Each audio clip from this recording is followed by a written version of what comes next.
Ramayampet municipal పట్టణంలో కూరగాయల మార్కెట్లో తైబజార్ రద్దు చేసిన సందర్భంగా మెదక్ ఎమ్మెల్యే డాక్టర్ మైనంపల్లి రోహిత్ చిత్రపటానికి కూరగాయల వ్యాపారులు పాలాభిషేకం చేస్తూ కృతజ్ఞతలు తెలిపారు.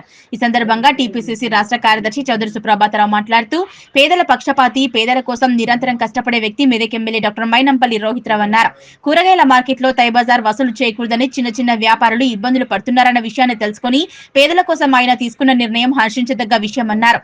మెదక్ ఎమ్మెల్యే డాక్టర్ మైనంపల్లి రోహిత్ పేదల కోసం పరితపించే వ్యక్తిగా కూరగాయల మార్కెట్లో రైతులే కూరగాయలు తీసుకొచ్చి అమ్ముకుంటారని, వారి వద్ద తైబజార్ వసూలు చేయకూడదని, ఎవరైనా వసూలు చేస్తే వారిపై క్రిమినల్ కేసులు నమోదు చేయడంతో పాటు చిన్న వ్యాపారులలో ఆనందం వెల్లివిరిసిందన్నారు. ఈ కార్యక్రమంలో బ్లాక్ కాంగ్రెస్ అధ్యక్షులు రమేష్ రెడ్డి, మాజీ జెడ్పీటీసీ, మాజీ market committee chairman Saraf Yadagiri, Prakash, Sundar Singh, Swami Yadagiri పాల్గొన్నారు. నేనేమి డబ్బు చెల్లిస్తాను కానీ ఎక్కడ కూడా తైబజార్ వసూలు చేయొద్దని ఎమ్మెల్యే గారు స్పష్టంగా ఆదేశించడం జరిగింది కలెక్టర్ గారిని.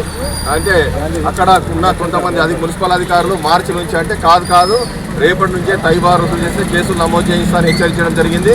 దానికి కలెక్టర్ గారు కూడా ఒప్పుకొని నిన్ననే రద్దు చేయడం జరిగింది. ఈ రోజు నుంచి ఎక్కడ కూడా రామాయంపేట మున్సిపాలిటీలో కానీ మెదక్ మున్సిపాలిటీలో కానీ తైబజార్ వసూలు చేస్తే కాంగ్రెస్ నాయకులంతా అప్రమత్తంగా ఉంటారు.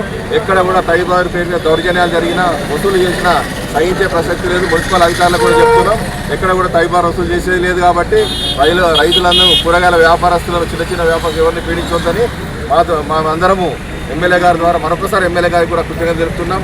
ఆ ఎమ్మెల్యే గారు పేదల పక్షాన, ప్రజల పక్షాన పోరాడుతుంది కాబట్టి ఎమ్మెల్యే గారికి సంపూర్ణ మద్దతు ఇవ్వాల్సిందిగా ప్రజలందరినీ కూడా సవినయంగా అర్థిస్తున్నాం. అదేవిధంగా